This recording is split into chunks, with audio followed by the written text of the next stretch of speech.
కేసీఆర్కు ఈటెల రాజేందర్కు మధ్య పాత బంధం చిగురించిందా? కాళేశ్వరం విచారణ కమిషన్ నుంచి నోటీసులు రాగానే హరీష్ రావు అలాగే ఈటెల రాజేంద్ర షామీర్పేటలోని ఒక రిసార్ట్లో కలిశారా? కలిసి కేసీఆర్తో వారు ఫోన్లో సంభాషణలు చేశారా అంటే అవునని సమాధానం ఇస్తున్నారు టీపీసీసీ చీఫ్ అయినటువంటి మహేష్ కుమార్ గౌడ్. ఈ నేపథ్యంలోనే అసలు ఈ కాళేశ్వరం విచారణ కమిషన్ నుంచి నోటీసులు వచ్చిన తర్వాత ఏం జరిగింది, నిజంగా కేసీఆర్కి ఈటెల రాజేందర్కి మధ్య పాత బంధం చిగురిస్తుందా లేదా అనేది మనం పూర్తి స్థాయిలో విచారణ చేసుకుందాం.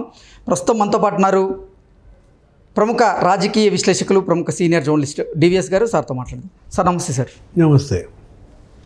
కేసీఆర్కి ఈటెల రాజేందర్కి మధ్య పాత బంధం చిగురించిందని ఈ కాళేశ్వరం విచారణ కమిషన్ నుంచి నోటీసులు రాగానే ఈటెల రాజేంద్ర గారు అలాగే హరీష్ రావు గారు షామీర్పేటలో ఉన్నటువంటి ఒక రిసార్ట్లో కలిసి వారిద్దరూ కేసీఆర్ గారితో ఫోన్లో సంభాషణలు జరిపారని టీపీసీసీ చీఫ్ అయినటువంటి మహేష్ కుమార్ గారు వారి మీద ఆరోపణలు చేస్తున్నారు. ఏంటి సార్, నిజంగా అసలు ఈ కాళేశ్వరం విచారణ కమిషన్ నుంచి నోటీసులు రాగానే కేసీఆర్కి అలాగే ఇటు ఈటెల రాజేందర్కి మధ్య ఈ పాత బంధం చిగురిస్తోందా అంటే ఏం చెప్తారు? అంటే ఇక్కడ ఈటెల రాజేందర్ కేసీఆర్ పాత బంధం చిగురించటం, లేకపోతే బీజేపీ బీఆర్ఎస్ ఇక్కడ కొత్త అల్లికలు చేరికలు. ఎందుకంటే అసలు బీజేపీ బీ టీం బీఆర్ఎస్ అని గతంలో పెద్ద విమర్శ.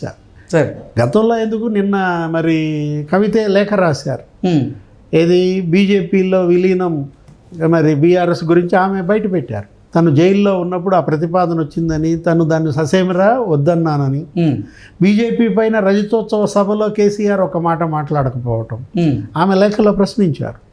ఏదో ఆపరేషన్ కగారు గురించి మీరు ఏదో ఒక మాట అన్నారు కానీ బీజేపీ పైన మీరు ఇంకా బాగా విమర్శించుంటే బాగుండేది. అసలు ఎందుకు అక్కడ దాకా? నిన్న లేటెస్ట్గా చిట్ చాట్లో కవిత ఏమన్నారు, వాళ్ళన్నే బీజేపీ కోవర్ట్ అన్నారు. ఓకే, బీజేపీ నాయకుల హాస్పిటల్స్ ప్రారంభోత్సవానికి వెళ్ళింది ఎవరన్నారు?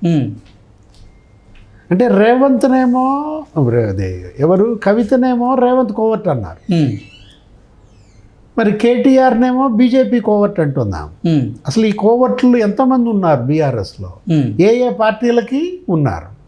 ఇప్పుడు ఈటెల రాజేందర్ కూడా బీజేపీలో ఉన్న కేసీఆర్ కోవర్టా? ఇప్పుడు ఆయన మరి సంప్రదింపులు జరపటం, లేకపోతే ఫోన్లో మాట్లాడటం, హరీష్ రావుతో కలవడం, అంటే ఈటెల రాజేందర్ గతం మరిచాడా? గతంలో కేసీఆర్ సీఎంగా మరి ఈటెల రాజేందర్ని ఏ విధంగా తొక్కాలని చూశారు, అణిచేయాలని చూశారు. అప్పట్లో తెలంగాణ వ్యాప్తంగా ఈటెల పైన సానుభూతి, ఏది ఈటెల రాజేందర్ కోళ్ల ఫారాలు, అతని భూములు, వాటన్నిటిని కొలిపించటం మామూలు హెరాస్మెంట్ కాదు. అప్పట్లో రాజేందర్ భార్య కూడా ప్రెస్ మీట్ పెట్టి కేసీఆర్ని తిట్టటం. అంటే ఎన్ని మాట ఈటెల కేసీఆర్ని ఫైర్ అయ్యాడు, అతన్ని గెలవనీయకుండా, ఎవరు ఈటెలను మళ్ళీ అసెంబ్లీకి రానివ్వకుండా. అసలు అసెంబ్లీలో రేవంత్ ముఖం చూడకూడదు, ఈటెల ముఖం చూడకూడదని కదా అప్పట్లో కేసీఆర్. ఇప్పుడు చూస్తాడంట. అంటే మళ్ళీ రేవంత్ మొత్తానికి ఈటెల కేసీఆర్ ఏకం చేశాడా ఈ నోటీసుల ద్వారా? ఇప్పుడు నోటీసులు పంపారు సార్.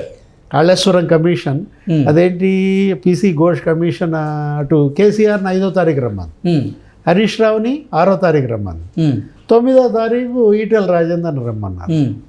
3 రోజుల క్రితం హరీష్ రావు వెళ్ళి కేసీఆర్ని కలిశారు ఫామ్ హౌస్లో.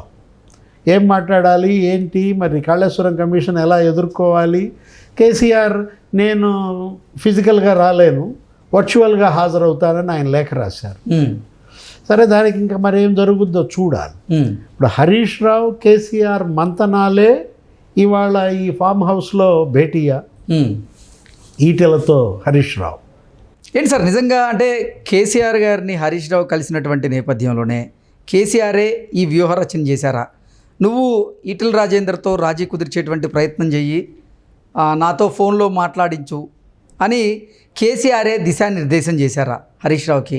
అందుకే హరీష్ రావు నిజంగా షామీర్పేటలో ఉన్నటువంటి ఒక రిసార్ట్లో ఈటెల రాజేందర్ గారిని కలవడం జరిగిందా? అసలు కలవడం వాస్తవమేనా?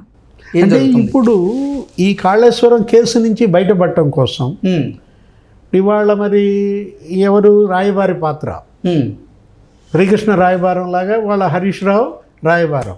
అటు కేసీఆర్కి వెళ్ళి మాట్లాడటం, ఇటు హరీష్ రావుకి వెళ్ళి ఇది ఎవరు ఈయన ఈటెల రాజేందర్కి వెళ్ళి మాట్లాడటం. వాళ్ళ ఏంటి ఏదో రకంగా ఈ కాళేశ్వరం కేసులో నుంచి వీళ్ళు ఒడ్డున పడే ప్రయత్నం మనకు కనపడుతుంది.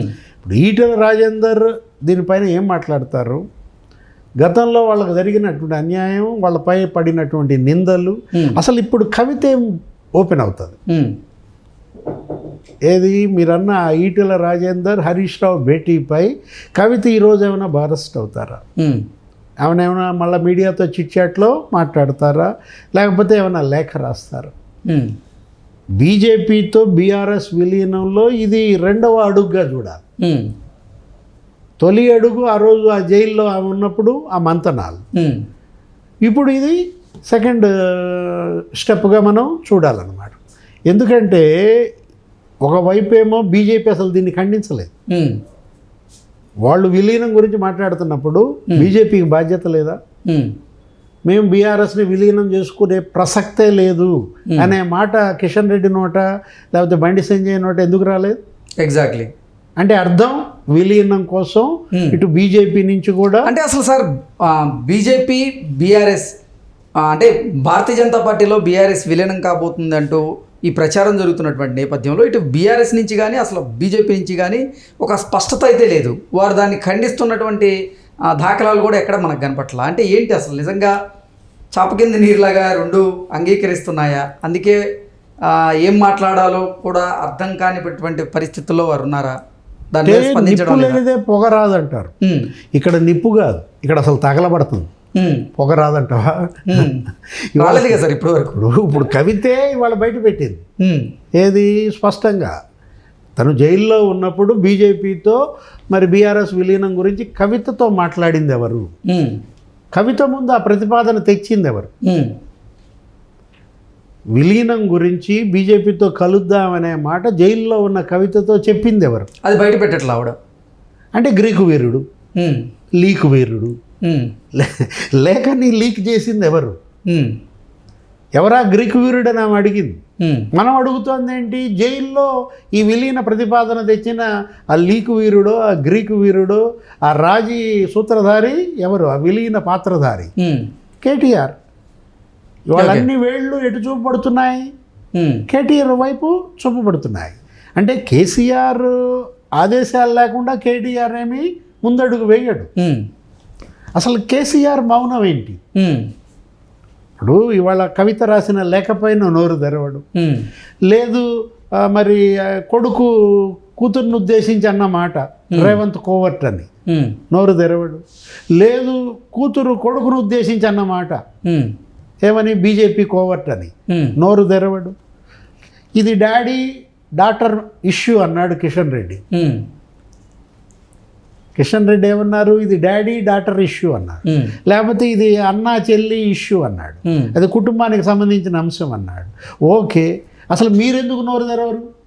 ఎవరు? కిషన్ రెడ్డి విలీనం గురించి ఎందుకు మాట్లాడట్లేదు?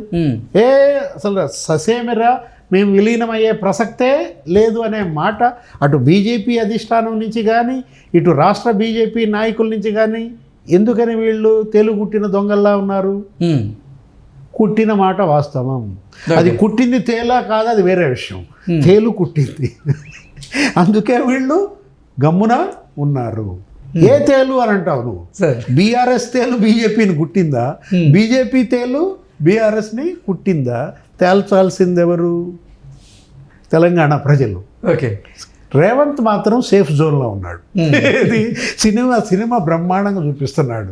ఇవాళ తెలంగాణ ప్రజల ముందు బీజేపీ సినిమా నగ్నంగా చూపిస్తున్నారు, తెలంగాణ ప్రజల ముందు బీఆర్ఎస్ సినిమా నగ్నంగా చూపిస్తున్నాడు. ఏది? రేవంత్ రెడ్డి. వీళ్ళు కొట్టుకు చావడం మనకు అర్థం కావట్లా. ఈ కోవట్టుల గోల అసలు అర్థం కావట్లా. నాకు తెలిసి కోవట్లంతా ఉండేది కాంగ్రెస్లో. అట్లాంటిది మొదటిసారి కోవట్టులు లేని కాంగ్రెస్ చూస్తున్నాం. కోవట్టులతో ఓవర్ఫ్లో అవుతున్న బీఆర్ఎస్ బీజేపీని చూస్తున్నాం. Okay sir, thank you so much.